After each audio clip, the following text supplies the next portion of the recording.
আপনিও কি আমার মতোই ভাবেন সব ঘটনা প্রবাহের কেন্দ্রেই রয়েছে রাজনীতি? রাজনীতি সবকিছুর নিয়ন্তা? তাহলে আপনার সাথে আবার জমবে ভালো। স্বাগত রাজকাহনে, সাথে আছি নবনীতা চৌধুরী। নিবেদন করছে HKG স্টিল। শুরুতেই জানিয়ে দিতে চাই মার্কেন্টাইল ব্যাংক সংবাদ শিরোনাম। যারা জনবিচ্ছিন্ন তাদের মনোনয়ন দেওয়া হবে না বললেন প্রধানমন্ত্রী। সংসদ সদস্যদের নির্বাচনের প্রস্তুতি নেওয়ার আহ্বান।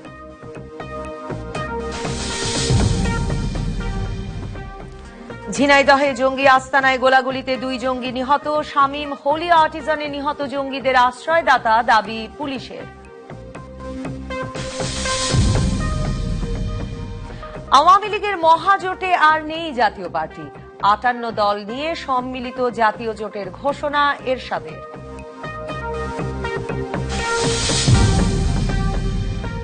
অপপ্রচার রুখতে সংসদ সদস্যদের সামাজিক যোগাযোগ মাধ্যমে প্রচার চালানোর আহ্বান সজীব ওয়াজেদ জয়ের।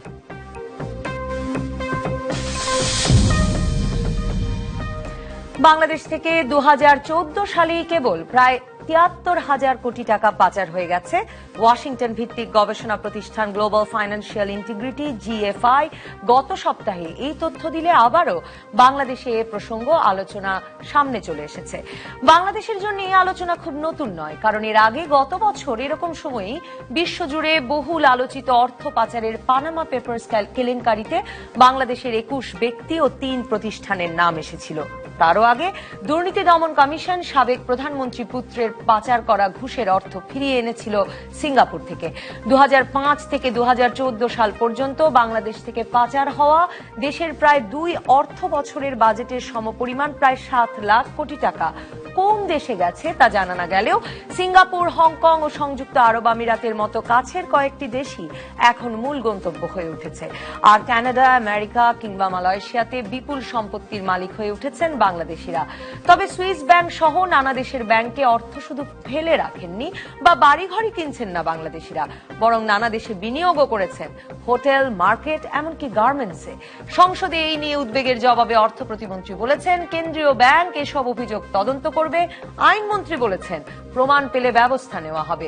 GFI বলছে আমদানিতে পণ্যমূল্য বেশি দেখিয়ে এবং রপ্তানিতে পণ্যমূল্য কম দেখিয়ে ব্যাংকিং সিস্টেম ব্যবহার করে গত 10 বছর সিংহভাগ অর্থ পাচার হয়েছে।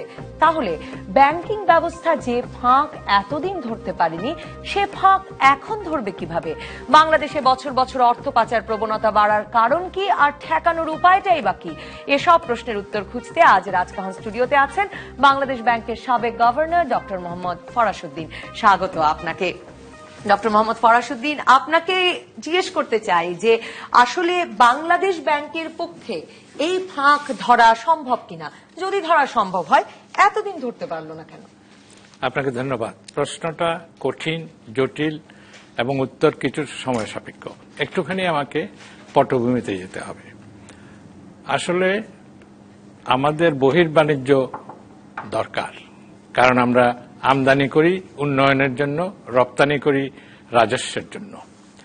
কিন্তু যেহেতু বাংলাদেশের মুদ্রা দেশে দেশে গ্রহণযোগ্য নয়, সেই জন্য ডলার বা পাউন্ড স্টার্লিং অথবা ইয়েনের মাধ্যমে আমরা সেটা করে থাকি। এবং ওই যে আপনাদের নিউজটার মধ্যে আছে যে আমদানি মূল্য এবং রপ্তানি মূল্যের মধ্যে যা আসল, তার মধ্যে তারতম্য ঘটিয়ে বৈদেশিক মুদ্রা পাচার করা হয়। কিন্তু হিসাবটা একটু আমার সঙ্গে কিছু গরমিল আছে। 2004 থেকে 2014 পর্যন্ত 6,565 বিলিয়ন ডলার পাচার হয়েছে। শুধু 13 সনে হয়েছে 900 কোটি। আপনি কিসের হিসেবে বলছেন? এই ওয়াশিংটন GFI রিপোর্ট থেকে বলেছে, আমার কাছে পুরো পিকচারটা আছে, আমি খন্ড খন্ড করি নাই। 13 সনে হয়েছে 9 বিলিয়ন ডলার, 900 কোটি ডলার। 14 সেটা ওই বছরের জিডিপি 3% বেশি। আর 14 সনেও হয়েছে 9 বিলিয়ন ডলার, সেটা 3% জিডিপি। এবং এটা সিংহভাগ এগুলা শুধু আন্ডার ইনভয়েসিং, ওভার ইনভয়েসিং এর মাধ্যমে হয়েছে তা না, ডাইরেক্টলি টাকা পাঠানো হয়েছে, ধরা পড়েছে, টাকা ফেরত আসছে, আপনাদের রিপোর্টের মধ্যে আছে। কিন্তু এটাকে শুধু বাংলাদেশ ব্যাংক অথবা অন্য কোনো সংস্থা এককভাবে এটাকে রোধ করতে পারবে মনে করি না। কিন্তু জিনিসটা আগে থেকে ধরা উচিত ছিল। এবং যেমন এখন সুইস ব্যাংকের কথা বলা হয়, ওইখানে কিন্তু এখন সহজে টাকা গচ্ছিত তারা নেয় না। এবং তারা বলেছে যে তারা কালক্রমে হয়তো এটা প্রকাশ করবে, কিছু কিছু প্রকাশ পর্যন্ত করেছে। আপনার ফিলিপিন্সের মার্কোসের টাকার হিসাব কিছুটা প্রকাশ পেয়েছিল। সেজন্য কি একটু গন্তব্য বদলাচ্ছে, মানে সিঙ্গাপুর, হংকং, দুবাই সেগুলো এখন গুরুত্ব পাচ্ছে? জিনিসটা কিন্তু খুব গতিময়। দেখেন, আমাদের গরু চোরাই পথে আমদানি হয়তো কয়েক বিলিয়ন ডলার বছরে লাগতো, সেটার কোনো হিসাব কিতাব ছিল না। কিন্তু যেহেতু যে দেশ পাঠাতো তারা কড়াকড়ি করেছেন, ওইটা আর আসছে না। দেশের অর্থনীতিকে অত্যন্ত ইতিবাচক একটা ঘটনা ঘটেছে, এইখানে এখন গরু উৎপাদন হয়। কিন্তু এই টাকা পাচারের বিষয়টা, এই যে বললাম জিডিপির যদি তিন ভাগ এইভাবে পাচার হয়ে যায়, তাহলে এটা তো একটা ব্লিডিং, তাকে বন্ধ না করে উপায় নেই। বন্ধ কিভাবে করা যায়? সম্পূর্ণ বন্ধ করা যাবে না। প্রথমত হলো, এটা কোনো রাজনীতি নয়, এটা পিওরলি লোভ লালসা, অর্থের জন্য বিদেশে। কিছুদিন আগে মালয়েশিয়াতে সেকেন্ড হোম প্রোগ্রামটাকে তদন্ত করার একটা কথা উঠেছিল, খুব জোরে সোরে কথা উঠেছিল, কিন্তু এখন থেমে গেছে। যুক্তরাষ্ট্রের সরকার বলেছিল তাদের দেশে বিদেশিরা যারা বাড়ি ঘর কিনতেছে তাদের একটা হিসাব কিতাব তারা নেবে। আমার মনে হয় যদি সরকারি মহল ওই দুটো ঘটনাকে বিশেষভাবে জোর দিয়ে প্রচারণা চালাতেন, প্রচেষ্টা চালাতেন, তাহলে অনেক ইতিবাচক ফল পাওয়া যেত। কিন্তু এমনিতে উপায় কি? উপায়টা হলো, দেখেন, তো ওই দুই ক্ষেত্রেই দেখুন যে দুদক কিন্তু বলেছিল যে তারা একটা 15 জনের লিস্ট নিয়ে কাজ শুরু করেছে এবং আসলে সেটা থেমে গেছে। এবং এফবিআই এর সঙ্গেও দুদকের কথা হচ্ছিল সেই লিস্টের ব্যাপারে, সেটাও থেমে গেছে। কিন্তু লিস্টটা কিছুটা প্রশ্নবিদ্ধ আমি বলবো। এটা লিস্ট একজন করলো, হয়তো যাকে তার পছন্দ নয় তিনি নামটা ঢুকিয়ে দিলেন, এইভাবে ফেলা। গভীরভাবে কিন্তু তদন্ত করতে হবে। এবং দেখেন, প্রায়শই বাংলাদেশে এখন কথা উঠছে যে বাংলাদেশের রাস্তাঘাটে 150টি বিলাসবহুল গাড়ি পড়ে আছে, মালিক নাই, অর্থাৎ তাদের উপরে চাপ পড়েছে। এবং একজন যিনি জালে আটকা পড়েছেন তিনি কিন্তু এই দেশের খুব প্রভাবশালী লোক বলে মনে করা হতো, কিন্তু তাকে কিন্তু শুল্ক গোয়েন্দা ধরে ফেলেছে। এবং তিনি যেভাবে নেতিয়ে পড়েছেন, আমার মনে হয় বাকিরাও সেই ভয়ে, কাজে ইচ্ছে করলে ধরা যায়। বিশেষ করে এই যে আমদানি এবং রপ্তানি, ওইগুলার যে টাকা পয়সার হিসাব, এটা কম্পিউটারাইজড, অটোমেটেড। কাজে ওইখানে এমন হয়েছে 3 বছর আগে রেফ্রিজারেটরের নামে বুইক গাড়ি নিয়ে আসছে, ধরা পড়েছে, খবরের কাগজে আসছিল। কিন্তু এগুলো কিন্তু টিপ ইন দ্য আইসবার্গ, এগুলো অনেক হচ্ছে। এবং বলা হচ্ছে যেগুলার পর্তা মিলছে না, পার্সেন্টেজ মিলছে না, সেটা ধরা পড়ছে। পাকিস্তান থেকে গম বীজের নাম করে পপি সিড নিয়ে আসছে, এগুলো ধরা পড়েছে। কাজেই আমার মনে হয় সমন্বিতভাবে প্রথমত লাগবে সমাজের কৃতসংকল্পতা, রাজনৈতিক সদিচ্ছা। তারপরে এই যদি থাকে, তাহলে রাষ্ট্রের যে সমস্ত অঙ্গ রয়েছে, বাংলাদেশ ব্যাংক রয়েছে, আপনার ন্যাশনাল বোর্ড অফ রেভিনিউ রয়েছে, এসিসি রয়েছে, দুর্নীতি দমন কমিশন, এরা সবাই মিলে সমন্বিতভাবে কিন্তু কাজটা করতে লাগবে, একাকেও করতে পারবে। তার মানে আপনি বলতে চাচ্ছেন যে এই যে অর্থ প্রতিমন্ত্রী বলছেন যে বাংলাদেশ ব্যাংক তদন্ত করবে, বাংলাদেশ ব্যাংকের পক্ষে একা তদন্ত করে এর উৎসে যাওয়া সম্ভব নয়। বাংলাদেশ ব্যাংক তার $81 মিলিয়ন ডাকাতি হয়ে গেল, সেই টাকাটা এখনো উদ্ধার করতে পারেনি, কিছুটা পেরেছে, সেইখানেও সমন্বিত উদ্যোগ। আমি বলছি যে এই সমস্ত অর্থনৈতিক যে অপরাধ, এটা একটা দেশকে তার অগ্রগতির পথে বিরাট একটা হোঁচট খাওয়াতে পারে, বিরাট বাধা হয়ে দাঁড়াতে পারে।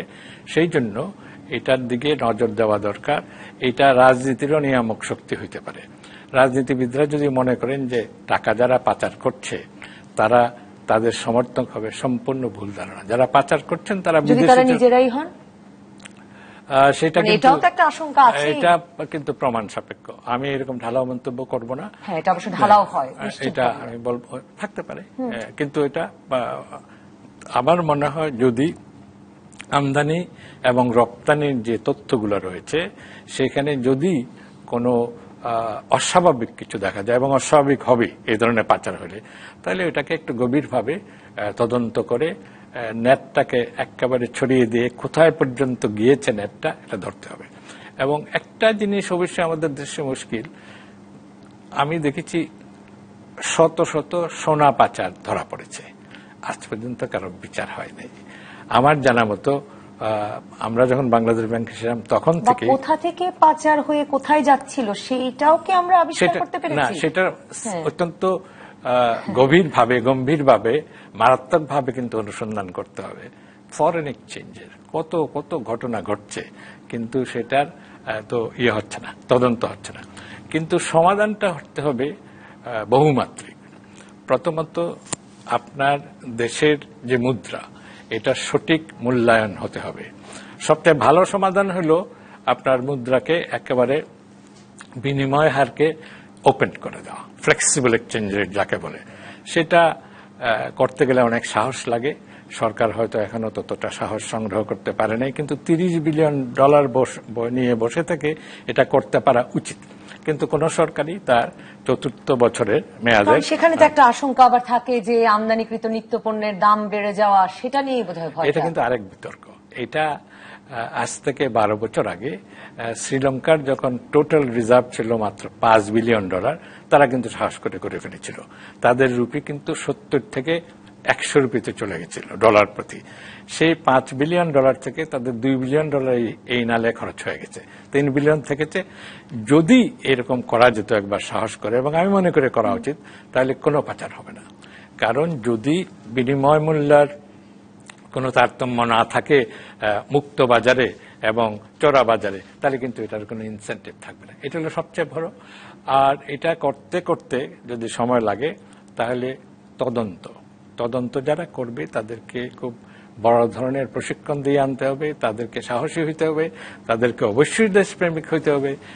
এবং আপনি এটা খুব সুন্দর উদাহরণ দিয়েছেন। একটা বিরতিতে যাব, আপনার সঙ্গে যোগ দেবেন পলিসি রিসার্চ ইনস্টিটিউটের নির্বাহী পরিচালক ডক্টর আহসান এইচ মনসুর, অর্থনীতিবিদ। আমি তাকেও নেব এবং এসে জানতে চাইবো যে এই পাচারের প্রবণতাটা বাংলাদেশিদের মধ্যে বেশি কেন, মানে আমরা এরকম একটা শীর্ষস্থানীয় দেশে পরিণত হলাম কেন, সেটাও জানতে চাইবো।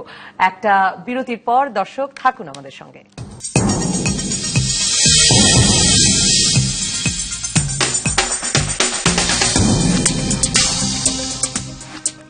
ফিরে এলাম রাজকাহনে। ডক্টর আহসান এইচ মনসুর, স্বাগত আপনাকে রাজকাহনে। আমরা শুরু করেছিলাম, ডক্টর মোহাম্মদ ফরাসউদ্দিন বলছিলেন যে এই জিএফআই এর যে প্রতিবেদনে বিপুল পরিমাণ অর্থ পাচার হয়ে যাবার কথা জানা যাচ্ছে, সেখানে আবার তারাই বলছে যে আমদানি রপ্তানি মূল্যের মধ্যে কারসাজি ঘটিয়ে আসলে এক সিংহভাগ অর্থ পাচার হয়েছে।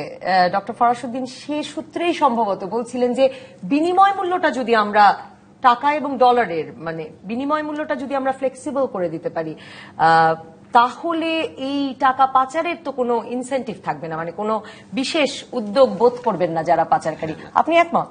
না, এটি বিনিময় মূল্যের ফ্লেক্সিবিলিটি না। এটা ডক্টর ফরাসউদ্দিন যেটা বলেছেন সেটা হচ্ছে যে এটা হচ্ছে ওপেন এক্সচেঞ্জ রেজিম, যেখানে আমার টাকা আমি ইচ্ছা করলে যেখানে ইচ্ছে নিয়ে যেতে পারবো, যেটা ক্যাপিটাল অ্যাকাউন্ট লিবারালাইজেশন পারফেক্টলি পুরোপুরি ভাবে, সেটা হলে পরে কোনো সমস্যা হবে না। আপনি সেটা বলছিলেন নাকি? এটাই উদ্দেশ্য। আমি ভেবেছি যে ডলার এবং টাকার মূল্যটা সেটা তো একটা, কিন্তু একেবারে আমার টাকা এখন কেউ হয়তো গ্রহণ করে না, কিন্তু আমি যদি ক্যাপিটাল অ্যাকাউন্ট কনভার্টেবল করে দেই, তাহলে তো গ্রহণ করবে। আমার রপ্তানি পণ্যের তো চাহিদা আছে, তারা তো কিনবে। আমি যদি মনে করি যে আমার টাকা নিয়ে আমি এখন যেতে পারি, 5 বছর পরেও আমি নিয়ে যেতে পারবো, কেউ আমাকে বাধা দিবে না কোনো সময়, তাহলে আমার নেওয়ার কোনো ইনসেন্টিভ নাই। কিন্তু আমি তো এটাও বলেছি যে এটা সময় লাগবে, এটা করতে গেলে অনেক সাহসের দরকার, একটা প্রেক্ষিতের প্রয়োজন হয়, এখন করা যাবে না হয়তো, আমি বলেছি। না, অবশ্যই এটা আমি পুরোপুরিভাবে একমত। আমাদের মতো দেশের পক্ষে এখনই এই ধরনের পদক্ষেপে যাওয়া সম্ভব না। হয়তো আমরা পার্শিয়াল গ্র্যাজুয়াল লিবারালাইজেশন আস্তে আস্তে করতে পারি, এবং করা উচিত, করা হচ্ছেও কিছুটা, আরো একটু ত্বরান্বিতও করতে পারি, কিন্তু কমপ্লিট লিবারালাইজেশন। আমার টাকা আমি যে কোনো সময় নিয়ে যেতে পারবো, আমি বাড়ি বিক্রি করি, গাড়ি বিক্রি, টাকা আমার টাকার খবর না হয় সরকার জানে, কিন্তু যারা পাচার করছেন তাদের তো মানে মানুষ তো বস্তায় করে টাকা নিয়ে যেতে পারবেন না, না, যাওয়ার সময়। আজকালকার দিনে বস্তায় করে কাউকে নিতে হয় না, নেওয়া উচিত না, দরকার এটা সেটা তো না ধরা পড়ে মানে যেতে পারে। যদি আমি এই বাংলাদেশ থেকে বিদেশের একটা ব্যাংকে ধরুন, মানে আমি এক্সাম্পল দিই, আমি সুইস ব্যাংকে আমার সেটা তো আমাকে সরকারকে জানান দিয়ে পাঠাতে হচ্ছে, সেই একই সমস্যা তো থাকছে। না না না, ওইখানে যেটা হচ্ছে যে সোর্স অফ মানি নিয়ে কেউ প্রশ্ন করবে না সেইভাবে, কারণ আমি টাকা নিয়ে আসছি, আমার যদি ব্যাংক অ্যাকাউন্টে টাকা থাকে এবং সেই টাকা যদি লিগ্যাল টাকা হয় তারা ট্রান্সফার করে দিবে। সোর্স অফ মানি ওইটা প্রশ্ন করতে পারে, টাকার উৎসটা কোথায় আছে আমাকে একটু বলে দাও, লিখে দাও, 2 কলমে লিখে দিতে পারি। আমি বাড়ি বিক্রি করেছি, আমি এটা নিয়ে আসবো। আমেরিকাতে যদি বাড়ি বিক্রি হয় ঢাকাতে নিয়ে আসতে কোনো বাধা নেই, কিন্তু ঢাকাতে যদি বাড়ি বিক্রি হয় আমেরিকাতে আমি নিতে পারবো না। হ্যাঁ, চাইলে সেটাই আপনারা ওপেন করে দেওয়ার একটা কথা বলছিলেন। না, একটা কেউ সমাধান। বলছে না।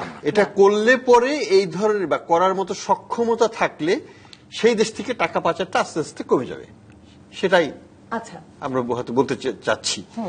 এবং এইটা করা কিন্তু আমরা সেই স্থানে নাই। এবং যেমন ভারত অনেকখানি উদার ক্যাপিটাল অ্যাকাউন্ট আছে ভারতের, চীনে আরো বেশি উদার ক্যাপিটাল অ্যাকাউন্ট আছে, কিন্তু তারা কিন্তু কনভার্টেবল না, তারা কিন্তু কনভার্টেবল কারেন্সি না।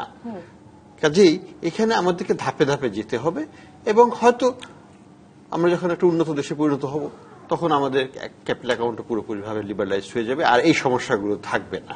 তবে ইন দ্য মিন টাইম আমাদের কি করতে হবে, হ্যাঁ, সমস্যাটা সেখানে। সেটাই জানতে চাই এখন তাহলে থেকে আমি। তখনকার হ্যাঁ, মধ্যে তাহলে আমি সেটা জানতে আমরা চাই। আমাদের কি করণীয় বা কি করলে পরে অ্যাটলিস্ট আমরা এটাকে কমাতে পারি, এটা বন্ধ করতে পারবো না। যতদিন পর্যন্ত ক্যাপিটাল অ্যাকাউন্ট রেস্ট্রিকশন থাকবে ততদিন পর্যন্ত ক্যাপিটাল ফ্লাইট থাকবে। এবং পৃথিবীর কোন দেশে সবচেয়ে বেশি ক্যাপিটাল ফ্লাইট হয়? চীন থেকে। তারপরে কোন দেশ? ভারত। এটা বড় দেশ, বড় রকমের ক্যাপিটাল ফ্লাইট হয়। আমরা একটা অত বড় দেশ না, আমাদের ক্যাপিটাল ফ্লাইটের আনুপাতিকভাবে সেইভাবে কম হয়, কিন্তু হচ্ছে ক্রমাগত বাড়ছে। এবং ব্যাপকভাবে হচ্ছে আমাদের প্রেক্ষাপটে। কারণ 8 বা 10 বিলিয়ন ডলার যদি এটা কাছাকাছিও হয়, এটা একটা ব্যাপক একটা অঙ্ক। আমরা বৈদেশিক সাহায্য যেটা পাই সেটা 4 গুণ পরিমাণ অর্থ আমরা এখানে হারিয়ে ফেলছি।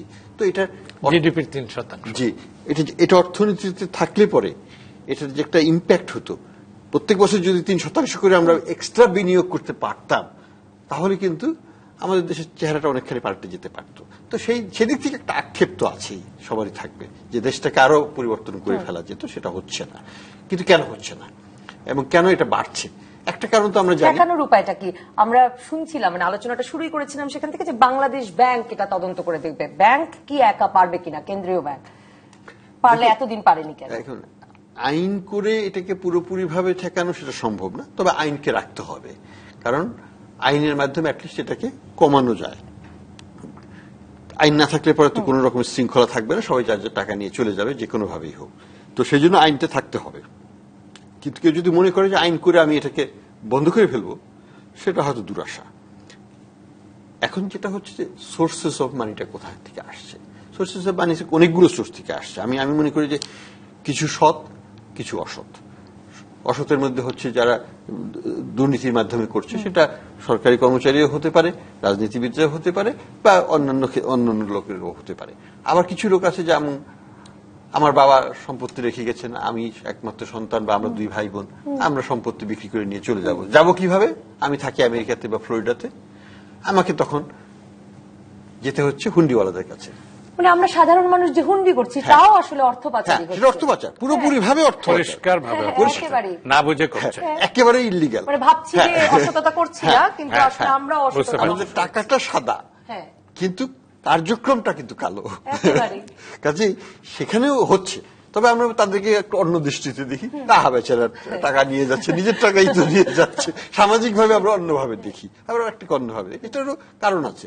তো যাই হোক না কেন, মুদ্রা কথা হচ্ছে যে আমাদের দেশে যদি আমরা আরো দেশটাকেও আরো উন্নতি করতে পারি, দেশটা থেকে যদি আমরা আরো যেটাকে বলা হয় আইনের শাসন, দেশে যদি আমরা আরো ভালো গণতান্ত্রিক প্রক্রিয়া করতে পারি, ইলেকশনের আগে কিন্তু দেখা যায় যে এটা স্পাইক করে, কারণ ওই এক ধরনের অনিশ্চয়তা চলে আসে, তখন বড় রকমের উল্লম্ফন হয়। সেটা আমরা 2001-এ দেখেছি, 2007-এ দেখেছি, 2013-তে দেখেছি, এবং আগামী বছর হয়তো আবার দেখব। তো এটা প্রেডিক্টেবল একটা প্যাটার্ন। তো এই জিনিসগুলোর দিকে যদি আমরা নজর দিতে পারি এবং যদি এগুলোকে গুণগতভাবে পরিবর্তন করতে পারি, ভবিষ্যৎ প্রজন্মকে যদি আমরা বাংলাদেশে উদ্বুদ্ধ করতে পারি, তাহলে কিন্তু এই টাকা পাচার বা বাড়ি বিক্রি করে নিয়ে যাওয়ার এই প্রবণতাটা আস্তে আস্তে কমে আসবে। নিরাপত্তার বিষয়টি তো খুব গুরুত্বপূর্ণ হয়ে ওঠে, কারণ সবাই যে শুধু টাকা পাঠিয়ে দিয়ে ব্যাংকে ফেলে রাখছেন, সুইস ব্যাংকে বা দুবাইয়ের ব্যাংকে ফেলে রাখছেন বা বাড়ি কিনছেন তাই কিন্তু নয়, অনেকে সেখানে দোকান করছেন, হোটেল করছেন, রেস্টুরেন্ট করছেন, এমনকি কেনিয়ার প্রচুর গার্মেন্টসে বাংলাদেশিদের টাকা আছে। তার মানে আমরা বিনিয়োগও করছি। সিংহভাগটা কিন্তু ব্যাংকে রাখছে যেখানে কোনো সুদও নাই।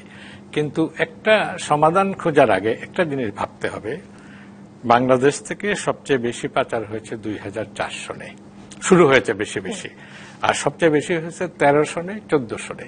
এই 3টি বছরে কিন্তু রাজনৈতিকভাবে খুব ভয়ঙ্কর এবং অর্থহীন রাজনৈতিক মারামারি হয়েছে, গ্রেনেড হয়েছে, মানুষকে হত্যা করা হয়েছে। এই যে নিরাপত্তাহীনতাটা ওই সময় এবং নির্বাচনের সময় বাইরে টাকা পাচারের একটা প্রবণতা থাকে। এটাকে দূর করতে হলে এক ধরনের এটা কেন, যে কোনো অর্থনৈতিক সামাজিক কর্মকাণ্ডে যদি আমরা জাতীয়ভাবে একটা কনসেনসাস করতে পারতাম, এটা এখনো দুরাশা কিন্তু হতে হবে। যদি রাজনীতিতে স্বস্তি থাকে, তাহলে এই প্রবণতা অনেক কমে যাবে। এবং যদি থাকে, তাহলে যারা সংশ্লিষ্ট এজেন্সি তাদের মধ্যে সমন্বিতভাবে এটাকে চিহ্নিত করে তাকে দূর করা, এবং বিচার হয় না, আমি আগে বলছিলাম, বিচার যদি হয় ধরধর করে কয়েকটা বিচার। আপনার হয়তো মনে থাকবে না, 1983 সনে একটা ঘড়ির অবৈধ চালান 1 কোটি টাকার একজন কাস্টম সুপারিনটেন্ডেন্ট ধরেছিলেন, তাকে কিন্তু ওই জায়গায় পিটিয়ে মেরে ফেলা হয়, মার্শাল লর সময় ছিল। তো এরকম মানে আইনের শাসন যারা প্রতিষ্ঠা করতে চান তাদের তো সম্পূর্ণ নিরাপত্তা দিতে হবে। এখন কিছুটা হলে আছে বলে আমি মনে করি, কারণ ওই যে আপনাকে বললাম যে গাড়িগুলো যে ধরা পড়ছে, এটা ভালো লক্ষণ। কিন্তু আমি যদি একটু প্রাতিষ্ঠানিক দক্ষতার প্রসঙ্গেও আসি, যে আমি পত্রপত্রিকার রিপোর্টেই দেখছিলাম যে সেই আমদানি মূল্য, রপ্তানি মূল্যের কারসাজির প্রসঙ্গে আমি জানি না যে ঠিকভাবেই আশা করি লেখা হয়েছে যে ডক্টর ফাহমিদা খাতুন বলছেন যে ব্যবসায়ীরা এনবিআর এর কাছে পণ্য আমদানির রপ্তানির পরিমাণের সার্টিফিকেট জমা দেয়, কিন্তু তাতে কত টাকার আমদানি বা রপ্তানি হলো তার কোনো হিসেব থাকে না। আবার অন্যদিকে বাংলাদেশ ব্যাংক শুধু অর্থের লেনদেনটা সম্পর্কে জানে, সেখানে আমদানি রপ্তানির পরিমাণ জমা দেওয়া হয় না। তার মানে তো আসলে কোনো প্রতিষ্ঠানই সম্পূর্ণ তথ্যটা জানলো না যে আমদানি কত, আমদানি মূল্যের বিনিময়ে কত পণ্য এলো এবং কত রপ্তানি মূল্যের, মানে কারসাজি করাটা তো তাহলে বেশ সহজ। ফাহমিদা খুব ভালো অর্থনীতিবিদ, কিন্তু এটা আমি হয়তো মিসরিপোর্টেড হতে পারে। আমার যতটুকুন জানা, আসল ঘটনাটা কি, এক্সপোর্টস কতটুকুন হলো এটা একদম রেকর্ডেড থাকে। যেটা কারচুপি হয় সেটা পণ্য পাঠানোর বদলে আজেবাজে জিনিস হতে পাঠায়, অথবা ডিক্লেয়ার করলো পণ্য পাঠিয়েছে, পণ্য হয়তো পাঠায় না। আমদানির ক্ষেত্রেও তাই, আমদানিটা এখানে আসার কথা, এখানে এসে অন্য জায়গায় চলে গেছে।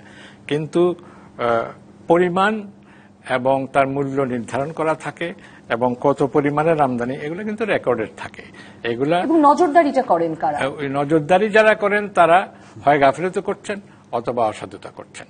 সেইখানেই যদি এনবিআর বা ট্রেডের যারা দেখাশোনা করেন, তারা যদি বাংলাদেশ ব্যাংকের সঙ্গে, এবং একটা খুব দক্ষ প্রতিষ্ঠান আছে আমি মনে করি শুল্ক গোয়েন্দা দপ্তর, এদের সাহায্য নিয়ে যদি সমন্বিতভাবে করা হয়, তাহলে এগুলো চিহ্নিত করা খুব কঠিন কাজ নয়। চিহ্নিত করাটা তো বোধহয় গুরুত্বপূর্ণ হয়ে গেছে, কারণ doctor Ahsan H Mansur, doctor Mohammad Farasuddin শুরুই করেছিলেন এই উদাহরণ দিয়ে যে ঢাকায় এখন বিভিন্ন জায়গায় বিলাসবহুল গাড়ি পড়ে থাকছে, কারণ ধরা শুরু হয়েছে। ধরতে শুরু করাটা তো বোধহয় গুরুত্বপূর্ণ। অবশ্যই গাড়িটা ভালো একটা উদাহরণ, এটা আমরা সাধুবাদী দিব, কিন্তু এটা একমাত্র জিনিস নয়, এবং আরো বড় বড় আকারের জিনিস হচ্ছে যেগুলোকে চাইলে পরে কিন্তু আইডেন্টিফাই করা যায়। এখানে সদিচ্ছা এবং এক ধরনের ডিটারমিনেশন প্রয়োজন হয়। যেমন কোকোর ক্ষেত্রে যে জিনিসটা হলো, সরকারের সদিচ্ছা ছিল, সরকার ওটাকে পার্সু করেছে, তারা কিন্তু সাকসেসফুল হয়েছে, আর কিন্তু কোনোটা আমরা দেখছি না। তো এই যে এই সদিচ্ছার অভাব, অর্থাৎ এটাকে এবং একটা ইউনিফর্ম ট্রিটমেন্ট করা, আমরা ইরেসপেক্টিভ অফ পলিটিক্যাল মানে বছরের পর বছর ধরে সুইস ব্যাংকের কথাই যদি বলি, সেই তো প্রথম অর্থ পাচারের কথা জানবার মতো একটা বিষয়। তো সেই সুইস ব্যাংক তো নাকি ভীষণ গোপনীয়তা রক্ষা করে। তো এবং এখন যে দেশগুলো এর হেভেনে পরিণত হয়েছে সেগুলো নাকি কোনো প্রশ্ন জিজ্ঞেস করে না, মানে যে কোত্থেকে কোন উৎস থেকে টাকা আসলো, এবং তারপরে অনেক সময় নামও লেখা থাকে না। পত্রপত্রিকায় পড়ছিলাম, জানি না ঠিক কিনা, যে শুধু সংখ্যা দিয়েও এক একজন ক্লায়েন্টকে চিহ্নিত করা হয়। কি কোন সূত্র থেকে আপনি আসলে শুরু করবেন এই ধরাটা, যে কোথা থেকে কোন অর্থ কোথায় চলে গেল? না, এখনকার দিনে যেমন ভারত সরকারের সাথে সুইস গভর্নমেন্টের চুক্তি আছে এবং ভারত সরকার চাইলে তাদেরকে তথ্য দেওয়া হয়। আমি মনে করি যে মার্কিন সরকার তাদেরকে বাধ্য করেছে রীতিমতো যে দিতে হবে, এবং নট অনলি দিতে হবে না, দেওয়ার পরেও তাদেরকে কয়েক বিলিয়ন ডলার পেনাল্টিও করেছে এবং নামগুলো দিতে হয়েছে আইআরএস কে, এবং আইআরএস তখন প্রত্যেকটা ক্লায়েন্টকে খুঁজে বের করে তাদের উপর কর বা শাস্তি যেগুলি হোক সেটা করেছে, এবং অনেকেই দেশ ছেড়ে পালিয়ে গেছে আমেরিকা ছেড়ে। তো এই যে একটা দৃষ্টান্ত স্থাপন করলো আইআরএস, এটা কিন্তু আমরাও চাইলে পরে লেগে থাকতে হবে, এইটাই কিন্তু লেগে থাকতে হবে। কৃত সংকল্পতা লাগবে। এই যে ফিলিপিন্স, মার্কোস সাহেব তার পাচার করা অর্থ কিন্তু ভোগ করতে পারেনি, তিনি মরে গেছেন। ইমেলদা যখন ভোগ করতে যাবেন তখন ফিলিপিন্স সরকার খুব শক্তভাবে এটাকে টেক আপ করেছে সুইস ব্যাংকের সঙ্গে, তারা কিন্তু প্রকাশ করতে টাকা দিতে বাধ্য হয়েছে।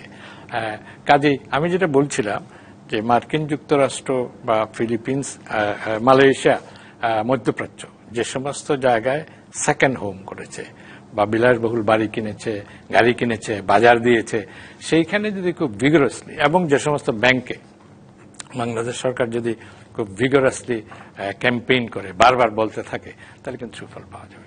এটা প্রচেষ্টার একটা অংশ। আর অন্যান্য আমি একটা ছোট একটা এক্সাম্পল দিই। মার্কিন যুক্তরাষ্ট্রে যার বাড়ি আছে প্রত্যেকটা বাড়িওয়ালাকে কিন্তু চিহ্নিত কর পাবলিকলি অ্যাভেলেবল। আপনি যান, কাউন্টি ডাটাবেসে যান, যে প্রপার্টি সার্চ করেন, প্রত্যেকটা প্রপার্টির কে মালিক তার নাম দেওয়া আছে, কবে কেনা হয়েছে, সাল, তারিখ। প্রবাসীদের কাছেও ভীষণ খবর আছে এগুলো। না, ওই খবর তো লেজিটিমেট হবে না। কিন্তু কাউন্টির প্রপার্টিতে যে যদি আমি দেখি ওয়েবসাইটে যে এটা মিস্টার আহসান মনসুর বা মিস্টার ফরাসউদ্দিন সাহেবের এত মিলিয়ন ডলারের বাড়ি আছে, তাহলে আমাদেরকে ধরা কঠিন কিছু না, এবং তখন আমাকে না করারও কোনো উপায় নেই। কিন্তু সরকার কি সেটা করছে, করবে? এটা কিন্তু করা কঠিন, অত কঠিন কিছু নয়। যাদের অথবা তার ছেলে মেয়েদের নামে তাদের আছে, এই তো বাবা বা ছেলে মেয়েদের নামগুলো জোগাড় করে যদি সার্চ করা হয়, গুগলের যুগে বেশি সময় লাগে না, এই সার্চে 50টা নাম চলে আসবে।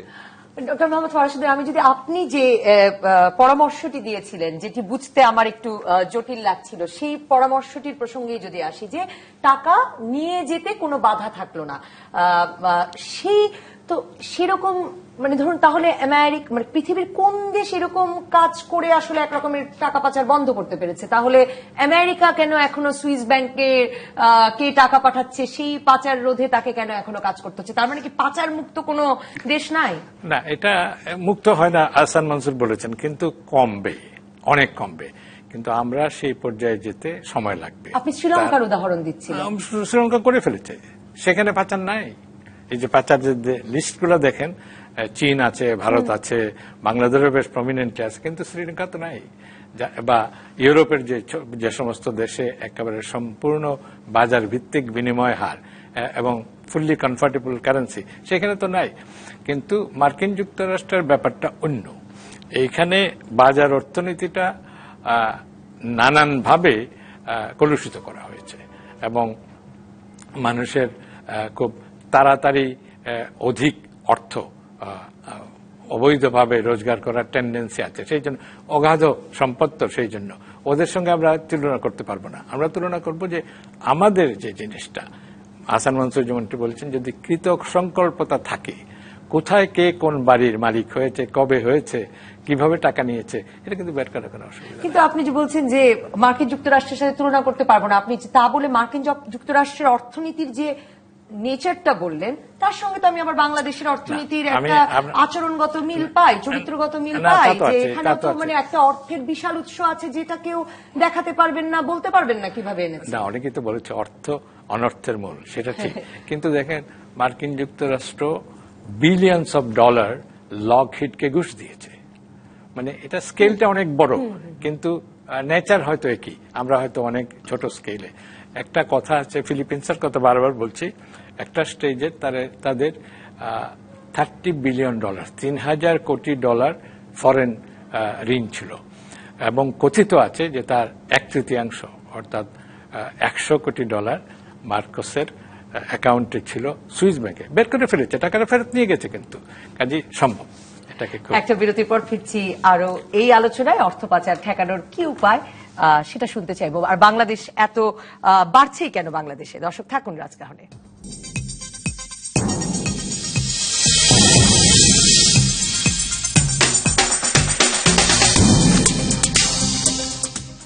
ফিরে এলাম রাজকাহনে। ডক্টর মোহাম্মদ ফরাসউদ্দিন, শুধুই কি রাজনৈতিক অস্থিতিশীলতা এবং নিরাপত্তাহীনতা আসলে একরকমের উৎসাহিত করে নিজেদের টাকা, মানে বাংলাদেশের মানুষকে টাকা বাইরে পাচারে, নাকি অন্য কোনো কারণও আছে? আমি মনে করি যে রাজনৈতিক অস্থিরতা আমি বলবো না, রাজনীতিতে কিছুটা অস্বস্তি থাকতে পারে। সমাজের এক শ্রেণীর মানুষে হঠাৎ বেশি টাকা হয়ে গেছে, ওই টাকার গরম হয়েছে, ওইটা বিদেশে নিয়ে গেলে অনেক আরামায়েশে থাকতে পারবে বলে মনে করে। আবার অনেকে মনে করে আমার ছেলে পেলের লেখাপড়া বাইরে হওয়া দরকার। আবার অনেকে মনে করেন যে আমার দেশের চিকিৎসা ব্যবস্থা যতটা খারাপ তারা মনে করে, তার চেয়ে ভালো হইলে ওইটাকে খারাপ মনে করে বিদেশে চলে যেতে চায়। সজ্ঞানে হোক, অনেক ক্ষেত্রে অজ্ঞানেই কিন্তু টাকা পাচার হচ্ছে, হুন্ডি হচ্ছে। এটার সমাধানের তো একটা উপায় নেই, নানান রকমের উপায় আছে। একটা হলো এই রাজনীতিতে আমি যেটা বললাম, যদি জাতীয় এক ধরনের ঐক্যমত্য করা যেত, যদি রাজনীতির অস্বস্তিটা দূর করা যেত, যদি এই যে চিকিৎসা ব্যবস্থা এটাকে যদি আরো উন্নত করা যেত, যদি শিক্ষা ব্যবস্থাকে আরো উন্নত করা যেত, এবং যদি এই যে বিদেশে যারা টাকা নিয়ে সহায় সম্পদ করেছেন, আমরা আলোচনা করেছি যে এগুলা গুগলে গেলেই তো পাওয়া যায়, এগুলা চিহ্নিত করে যদি কিছু দৃষ্টান্তমূলক ব্যবস্থা নেওয়া যেত, তাহলে এটা অনেক কমে আসবে। কিন্তু এটা আরেকটা জিনিসও আমার মনে হচ্ছিল যে আমরা অনেক বছর ধরে, মানে গত বছর ধরে আপনাদের মুখে বারবার শুনছি যে দেশে বিনিয়োগ বৃদ্ধি হওয়া দরকার, বিনিয়োগ বৃদ্ধি হওয়া দরকার। আমার যেখানে বাড়ছে বিশেষভাবে এই পুরো অর্থ পাচারের ঘটনায়, যে আমরা দেখছি যে টাকা যাচ্ছে, টাকা বিনিয়োগও হচ্ছে। মানে এমন একটি পরিস্থিতি কি করা যায়? আমি এই প্রশ্ন দুজনকেই করবো। ডক্টর মোহাম্মদ ফরাসউদ্দিন, প্রথমেই আপনাকে করতে চাই যে আমরা তো একরকম জেনেছি যে প্রচুর কালো টাকা সমাজে ঢুকে গেছে, সেটার একরকমের স্বীকৃতি হিসেবে বছর বছর আমরা কালো টাকা সাদা করবার সুযোগও রাখছি দেশে। এমন কি কোনো ব্যবস্থা করা যায় যে আসলে এই কালো টাকাগুলো, যে অস্বস্তি আছে যে টাকাগুলো নিয়ে, সে টাকাগুলো এই দেশেও বিনিয়োগ করতে পারবেন নিশ্চিন্তে? আপনি বলেছেন বছর বছরে আমরা ঘোষণা দেই, কিন্তু তেমন কিছু আসে না, যে পরিমাণে কালো টাকা আছে। হয়তো তারপরেও হয়রানি হবে এই ভয় থাকে। This is the point. যদি সরকার একটা কম্প্রিহেন্সিভ ঘোষণা দেন যে এখন বৈধ টাকার সর্বোচ্চ ট্যাক্সের হার 30%, কথার কথা, অবৈধ টাকা ট্যাক্সের হার হবে 40%, এবং যিনি একবার এটা দিয়ে সাদা করবেন তাকে এই ব্যাপারে আর কোনো প্রশ্ন করা হবে না। এটা সরকারের সিদ্ধান্ত হবে, এনবিআর এর না, অর্থ মন্ত্রণালয় না, সরকারের সিদ্ধান্ত হবে। এবং যদি কেউ তার কাছে এরকম টাকা থাকে এবং তিনি যদি এটাকে বৈধ না করেন, তাহলে সংবাদ পেলে তার সমস্ত সম্পদটা বাজেয়াপ্ত করা যাবে, কোনো প্রশ্ন জিজ্ঞেস করা যাবে না। এই প্রসঙ্গে একটি কথা বলি, ব্যাংক, অনেকে কিন্তু ব্যাংকেও টাকা রাখেন। ব্যাংকে টাকা রাখার যে উপায়টা, সেটা হলো যারা টিআইএন দেবেন তাদের সুদের উপরে 10% কর দিতে হবে, আর যারা টিআইএন দিবেন না মাত্র 15%। কোনো ডিফারেন্স নাই। তো কাজেই আমার মনে হয় সিংহভাগ অর্থ কিন্তু টিআইএন ছাড়া ব্যাংকে গচ্ছিত আছে। ওইটাকে ডিফারেন্সটা করতে লাগবে, এবং ব্যাংকিং ব্যবস্থার ইন্টিগ্রিটি অক্ষুণ্ণ রেখে ওইগুলোকে কিন্তু চিহ্নিত করবে। কিন্তু তারপরেও কেন আমাদের ব্যাংকে না রেখে মানে দুবাইয়ের বা হংকং এর ব্যাংকে রাখতে বেশি স্বস্তি বোধ করছেন? মানে মাত্র 5% পার্থক্য আপনি বলছেন, তারপরেও তো সেটাকেও তো এখানে রাখছেন না। এখানে ছিটে ফোটা বাইরে যাচ্ছে। ওই যে আমরা বলেছি নিরাপত্তাহীনতা, এক ধরনের কৃত্রিম জীবনযাত্রার মান বেশি করা, ভবিষ্যতের পথ, এগুলা সব আছে। কিন্তু সবগুলোকে আমি বলছি যে, আমি সবসময় বলছি কিন্তু একটা কম্প্রিহেন্সিভ ইন্টিগ্রেটেড সমন্বিত ব্যবস্থা নিলে এটা কমানো সম্ভব, রোধ করা সম্ভব নয়। ডক্টর আহসান এইচ মনসুর, মানে আলোচনাটা হয়তো মানে শুনতে ভালো না, কিন্তু আমাদের তো একরকমের স্বীকৃতিতে আসতে, মানে স্বীকার করে নিয়েই আলোচনা করতে হবে, অর্থনৈতিক আলোচনা, যে এই দেশে প্রচুর পরিমাণ কালো টাকা আছে, সেটা স্বীকার করে নিয়ে কালো টাকা নিরাপদে রাখার এক রকমের, আমি জানি না, মানে নৈতিক ব্যবস্থা করা গেলে, কিছু ব্যবস্থা ডক্টর মোহাম্মদ ফরাসউদ্দিন বললেন, নৈতিক ব্যবস্থা করা গেলে কি আসলে অর্থনীতিতে ওই টাকাগুলো বাঁচতো? কারণ এটা একটা অক্সিজেনের মতো কাজ করতে এই টাকাগুলো। দেখুন, কালো টাকা দুই রকমের। হ্যাঁ, একটা হচ্ছে যে কোনো কারণে, ইচ্ছাকৃতভাবে নয়, বাট কোনো কারণে, যেমন জমি আমি বিক্রি করলাম 10 কোটি টাকা, আমার 70 লাখ টাকা হিসাবে স্বীকৃত হলো, বাকি টাকা কালো হয়ে গেল, এটা কিন্তু অ্যাভয়েডেবল। চিকিৎসার জন্য যাচ্ছে হুন্ডি করে টাকা নিয়ে গেলাম, এখানে এগুলোকে আমরা অ্যাভয়েড করতে পারি, এবং সরকার যদি এগুলোকে সুন্দরভাবে বিশ্লেষণ করে আইনগত কিছু পরিবর্তন করে, এগুলোকে আমরা অ্যাভয়েড করতে পারবো। আর কতগুলো জিনিস আছে যেগুলোর যারা বেগম পাড়া গড়ে তুলছেন ধরেন, হ্যাঁ, সেখানে তো সরকারের যদি ইচ্ছা থাকে তাদেরকে ধরা সম্ভব। ওয়েবসাইটে গিয়ে বেগম পাড়ায় আমি যদি টরন্টোতে যাই, যে ওইখানকার কাউন্টিগুলোতে সার্চ করি, বাংলাদেশি অনুকরণের নাম এবং বের করে ফেলতে পারবো বহুল অংশে। তো এগুলো বের করা যাবে। এখন যেটা প্রশ্ন হচ্ছে, না যান, হ্যাঁ, না, প্রশ্নটা হচ্ছে যে কালো টাকাকে কিন্তু সামগ্রিকভাবে প্রশ্রয়ও দেওয়া যাবে না। তাহলে আমরা কোথায় আমাদের নৈতিকভাবে দুর্নীতিকে কিভাবে আমরা ঠেকাবো? সেটা তো সম্ভব না। আমি সামগ্রিকভাবে তাদেরকে আমরা অ্যাকসেপ্ট করতে পারবো না। হ্যাঁ, আমি যেগুলোকে প্রশ্রয় দেওয়া যায়, যেগুলো কিন্তু ফ্রিঞ্জেস, যেগুলো সরকারি বিভিন্ন রকমের আইন শৃঙ্খলার কারণে হচ্ছে, সেগুলোকে আমরা করতে পারবো। কিন্তু আমি কর ফাঁকি দিয়েছি, আমি অনৈতিকভাবে উপার্জন করেছি, চাঁদাবাজি করে উপার্জন করেছি, এগুলোকে তো প্রশ্রয় দেওয়া যাবে না। এগুলো তো ইলিগালি থাকবে, এবং এই টাকাটা কিন্তু দেশেও থাকবে না। বেশিরভাগ ক্ষেত্রে এটা বাইরে যাবে, কারণ তারা কিন্তু দেশে ভোগ করতে পারবে না, ওইভাবে শান্তি নিয়ে ভোগ করতে পারবে না। কাজেই তখন তারা বিদেশে পাঠিয়ে দেবে, রিটায়ারমেন্ট করে, বা পরে যখন রাজনৈতিক জীবন শেষ হয়ে যাবে বা আস্তে করে চলে যাবে, এবং বিদেশে তারা ভোগ করবে। তো এই প্রবণতাটা কিন্তু আমরা বের করতে পারবো না যতদিন পর্যন্ত না আমরা সুশাসন প্রতিষ্ঠা করি দেশে। সেটা রাজনৈতিকভাবে হোক, সেটা আমাদের প্রশাসনিকভাবে হোক, বা সামাজিক। আপনাদের দুজনের কথাই কি একরকমের মানে নিরুপায় সুর, মানে আসলে অর্থ পাচার পুরো রোধও করা যাবে না, কমিয়ে কি আনা যাবে?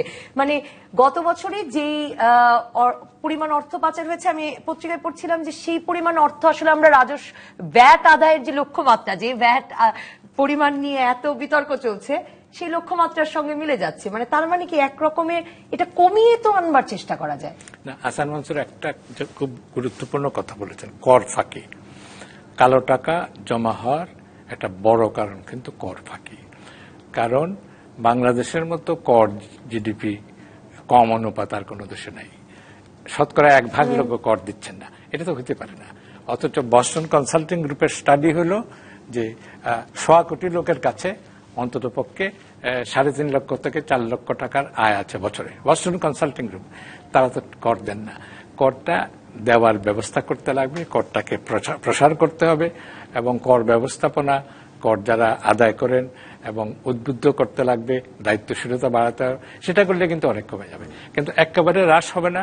কোন গণতান্ত্রিক দেশেও কিন্তু একেবারে শূন্য না, থাকবে, কিন্তু আমাদের এখানে তুলনামূলকভাবে বেশি এটা কমাইতে হবে। একটা ছোট এক্সাম্পল দিই। পৃথিবীর সব দেশে, মার্কিন যুক্তরাষ্ট্র, আমরা যদি লোন নিতে যাই, তারা প্রথমে বলে ট্যাক্স রিটার্নটা দাও তো বাবা, ট্যাক্স রিটার্ন। কারণ কি, আমার সত্যিকার লিগ্যাল ডিক্লেয়ার্ড ইনকাম হচ্ছে ট্যাক্স রিটার্ন। বাংলাদেশে আপনি লোন নিতে যান, তারা কি বলবে, জমির বন্ধক দাও। তারা ট্যাক্স রিটার্ন দেখে না, দেখতেও চায় না, ওটা গ্রহণযোগ্য মনে করে না। কিন্তু গত কয়েক বছর ধরে মানে টিআইএন তো চায়, টিআইএন তো অন্য জিনিস, ওটা তো একটা নাম্বার। কিন্তু আমাকে জমি বন্ধকের কথা বলা হচ্ছে। জমি যেগুলো বন্ধক দিলাম, সেটা সৎ বা অসৎ, বা এটা পার্মানেন্সি, পরিমাণ বা মূল্য, হ্যাঁ, এটা নিয়ে কিভাবে জমি হলো সেটা নিয়ে কেউ প্রশ্ন করছে না। কাজে আমার বেশি জমি থাকলে আমি বেশি লোন নিতে পারবো, আমি বেশি লোন নিয়ে অনাদায়ী করতে পারবো, আমি অনেক কিছুই করতে পারবো। আমাকে কর দিতে হবে না, কারণ জমি বিক্রি করলে পরে ওই জমির ওইটার উপর কর নাই, কিন্তু আমি যদি খেটে খেয়ে মানুষ করি, আমার উপর কর আছে। তো এই যে এই ধরনের বৈষম্যটা, এটা কিন্তু built in our economic social system, যেটার কারণে এই প্রবণতাটা কোনো মতে কমবে না যদি আমরা এগুলোকে ফান্ডামেন্টাল যদি ইতিবাচক ভাবে শেষ করতে চাই। মানে বাংলাদেশের অর্থনীতিটা কি খুব দ্রুত খুব বড় হয়ে দাঁড়িয়েছে এবং অনেকটা ইনফর্মালি, মানে ওভাবে ফর্মালাইজড হয়নি, মানে আমি টার্মটা ঠিক বলছি কিনা জানি না, সেটা কি একটা কারণ হতে পারে যে এরকম হচ্ছে আসলে নিয়মতান্ত্রিকতার মধ্যে আস্তে আস্তে কমবে? নিয়মতান্ত্রিকতা আসলে, যেমন কর্পোরেটাইজেশন যদি হয় বিজনেস, সেখানে কিন্তু ডিসিপ্লিন চলে আসে, ফাইন্যান্সিয়াল অ্যাকাউন্টসটা তখন ইন্টিগ্রিটি ফিরে পায়, তখন সেটার ভিত্তিতে একটা ঋণ দেওয়ার ব্যবস্থা থাকে, অ্যাসেটের ভ্যালুটা নিয়ে একটা আস্থা থাকে, সেগুলো কিন্তু খুব দরকারি জিনিস। কাজে সেক্টরগুলোকে ফর্মালাইজ করা একটা জাতীয় লক্ষ্য হওয়া উচিত। যেমন অনেক দেশে আইন আছে যে বড় রকমের ট্রানজাকশন হলে সেটা ক্যাশ দিয়ে গ্রহণযোগ্য নয়, জমি বিক্রি করলে এটা ক্যাশ দিয়ে গ্রহণযোগ্য নয়। এটা আইনটাকে আমরা করতে পারি না? এই আইনটা করতে আমাদের কি লাগে? আজকালকার দিনে একটা জমি বিক্রি হয় 50, 60, 50 কোটি, 100 কোটি, 200 কোটি টাকা, সেটা কেন এটা ক্যাশে হবে? কিন্তু আমাদের দেশে ক্যাশে হচ্ছে এবং এটাকে আমরা প্রশ্রয় দিচ্ছি। একদমে বিনিময় হচ্ছে আর একদমে রেজিস্ট্রি হচ্ছে। যে একটা ফাইন্যান্সিয়াল ইনস্ট্রুমেন্ট ছাড়া আমরা এই ট্রানজাকশন অ্যাকসেপ্ট করব না, তাহলে তো একটা ট্রান্সপারেন্সি চলে আসে, একটা রেসপন্সিবিলিটি চলে আসে।